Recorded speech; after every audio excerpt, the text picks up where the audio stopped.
ഈ തെരഞ്ഞെടുപ്പിൽ ഏറ്റവും കൂടുതൽ ഈ വർഗീയ വിഷയങ്ങളൊക്കെ ചർച്ചയായ ഒരു തെരഞ്ഞെടുപ്പിൽ മുസ്ലിങ്ങൾ മാത്രമല്ല ഹിന്ദുക്കളും ക്രിസ്ത്യാനികളും സകല മതസ്ഥരും ഒരുമിച്ചാണ് UDF ഇത്രയും വലിയ മാൻഡേറ്റ് വിജയിപ്പിക്കുന്നത്. അപ്പൊ അതിന് പെട്ടെന്ന് നമ്മളൊരു മുസ്ലിം അല്ലെങ്കിൽ അങ്ങനെ അവരാണ് ഭരിക്കാൻ പോകുന്നത് അങ്ങേറ്റത് മോശം ഒരു കാര്യമല്ലേ? അത് മനസ്സിലാക്കേണ്ടത് കോൺഗ്രസ് ആണ്. കോൺഗ്രസിനിവിടെ വോട്ട് നൽകിയിരിക്കുന്നത് ഇവിടത്തെ ഹിന്ദുക്കളും ക്രിസ്ത്യാനികളും ഈ നാട് നന്നാകണമെന്ന് ആഗ്രഹിക്കുന്ന നല്ലവരായിട്ടുള്ള മുസ്ലിം തീവ്രവാദികളും രാജ്യദ്രോഹികളുമല്ല. SDP ജമാഅത്ത് ഇസ്ലാമിയല്ല. ഇവിടത്തെ ഈ നാട്ടിൽ നന്നായിട്ട് ജീവിക്കണമെന്ന് ആഗ്രഹിക്കുന്ന മതേതര മുസ്ലിം സഹോദരന്മാരും ഉൾപ്പെടെ വോട്ട് നൽകിയിട്ടാണ് ഞങ്ങൾക്ക് ഇത്രയും MLA-മാരെ കിട്ടിയത് എന്ന് മനസ്സിലാക്കേണ്ട ഉത്തരവാദിത്വം BJPക്കല്ല, കോൺഗ്രസിനാണ്. അതിനെ കൊണ്ട് ഈ ജമാഅത്ത് ഇസ്ലാമിയുടെ അമീറിന്റെ മുമ്പിൽ അടിയറ വയ്ക്കരുത് എന്നാണ് BJP ആവശ്യപ്പെടുന്നത്. BJP അങ്ങനെ ആവശ്യപ്പെടാനുള്ള അധികാരമില്ലേ? വോട്ട് ചെയ്ത അധികാരത്തിലേക്ക് കേരളത്തിലെ സമൂഹത്തിന് കോൺഗ്രസിനോട് നിങ്ങൾ ജമാഅത്ത് ഇസ്ലാമിയുടെ അമീറിന്റെ ഈ കേരളത്തെ കൊണ്ട് അടിയറ വയ്ക്കരുത് എന്ന് പറയാനുള്ള സ്വാതന്ത്ര്യം ഇല്ലേ? ആ സ്വാതന്ത്ര്യം ഞാൻ വിനിയോഗിക്കുന്നു, BJP വിനിയോഗിക്കുന്നു. കുറ്റപ്പെടുത്താൻ പറ്റും?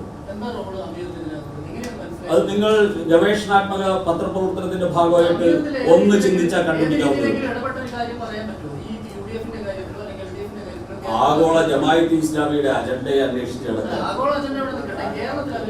അല്ല, കേരളത്തിലെ അജണ്ടയും ആഗോള അജണ്ടയും തമ്മിൽ അങ്ങ് വിദഗ്ധനാണെങ്കിൽ പറഞ്ഞു തരും. എനിക്ക് ജമാഅത്ത് ഇസ്ലാമിയുടെ ഉള്ളിൽ കയറി അതിന്റെ അജണ്ടകൾ മനസ്സിലാക്കാനുള്ള ശേഷി ഇതുവരെ കിട്ടി.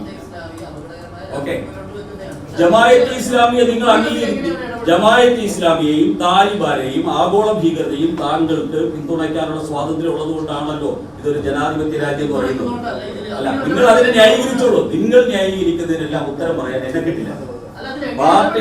പാർട്ടിയുടെ നിലപാട് ഇന്ന് കേരളത്തിലെ പൊതുസമൂഹത്തിന് കാണുന്ന സാഹചര്യങ്ങളുടെ അടിസ്ഥാനത്തിലും ഞങ്ങൾ മനസ്സിലാക്കുന്ന രാഷ്ട്രീയ സാഹചര്യത്തിന്റെ അടിസ്ഥാനത്തിലും ഈവൻ കോൺഗ്രസുകാർ മനസ്സിലാക്കുന്ന രാഷ്ട്രീയ സാഹചര്യം, കോൺഗ്രസുകാരായിട്ടുള്ള ആൾക്കാർ, നിങ്ങൾ കോൺഗ്രസുകാരോട് വ്യക്തിപരമായിട്ട് സംസാരിക്കുക. കോൺഗ്രസുകാർ പറയുമല്ലോ ജമാഅത്ത് ഇസ്ലാമി മുസ്ലിം ലീഗ് മാത്രമല്ല ഈ കോൺഗ്രസിന് അധികാരത്തിലേറ്റിയിരിക്കുന്നത്. കോൺഗ്രസുകാർ കേരളത്തിൽ പറയുന്നുണ്ടല്ലോ, കോൺഗ്രസുകാർ പറയുന്നില്ലേ? നിങ്ങൾ അവരോട് വ്യക്തിപരമായിട്ട് ചോദിക്കുക. BJP മാത്രമല്ല പറയുന്നത്. VD സതീശനോടൊപ്പം നിൽക്കുന്ന കോൺഗ്രസുകാരും KC വേണുഗോപാലിനോടൊപ്പം നിൽക്കുന്ന കോൺഗ്രസുകാരും രമേശ് ചെന്നിത്തലയോടൊപ്പം നിൽക്കുന്ന കോൺഗ്രസുകാരും പറയുന്നുണ്ട് മുസ്ലിം ലീഗ് ജമാഅത്ത് ഇസ്ലാമിയും അല്ല കേരളത്തിലെ കോൺഗ്രസിന് അധികാരം നൽകിയിരിക്കുന്നത്, കേരളത്തിലെ പൊതുസമൂഹമാണ്, അതിനോടുള്ള മാന്യത കാണിക്കണം എന്ന് കോൺഗ്രസുകാർ ഉൾപ്പെടെ പറയുമ്പോൾ BJP പറയുന്നതിൽ നിങ്ങൾക്ക് എന്താ ആശ്വാസം?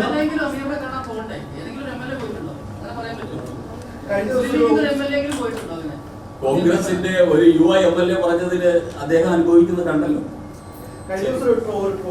ഈ കേരളത്തിൽ KC വേണം, കേരള BJP ഘടകവും സെൻട്രൽ വേണമെന്ന് അവർ പറയുന്നതായിരുന്നു സംസ്ഥാന പ്രസിഡന്റ്.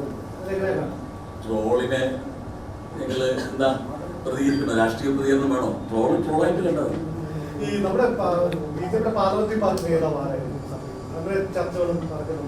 അതിനെക്കുറിച്ചൊന്നും തീരുമാനിക്കാറായിട്ടില്ല. ആദ്യം നമുക്കൊരു മുഖ്യമന്ത്രി കിട്ടട്ടെ, പ്രതിപക്ഷ നേതാവിനെ കിട്ടട്ടെ. ആ സമയത്ത് സ്വാഭാവികമായിട്ട് പാർട്ടിയുടെ 3 പേരിൽ ആരെങ്കിലും ഒരാള് പാർലമെന്റ് പാർട്ടിയിൽ പോയപ്പോൾ ഞങ്ങളെ സംബന്ധിച്ച് ഞങ്ങൾ കേരളത്തിൽ ഒന്ന് ഇന്ത്യയിൽ BJP ഭരിച്ച ഒരു സ്ഥലത്തും ഭരണവിരുദ്ധ വികാരം ഉണ്ടായില്ല, ഭരണാനുകൂല വികാരമാണ് ഉണ്ടായിരുന്നത്.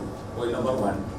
ഞങ്ങൾക്ക് കിട്ടിയ എല്ലാ സ്ഥലത്തും മുഖ്യമന്ത്രിമാർ സത്യപ്രതിജ്ഞ ചെയ്തു കഴിഞ്ഞു. ആസാമിൽ ചെയ്തു കഴിഞ്ഞു. അവിടെയൊക്കെ ഭരണവും ആരംഭിച്ചു കഴിഞ്ഞു.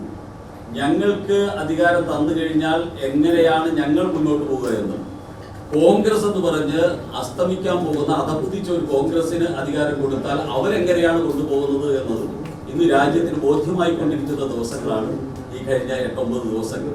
അത് രാജ്യത്തിനും കേരളത്തിനും ബോധ്യമായിക്കൊണ്ടിരിക്കും.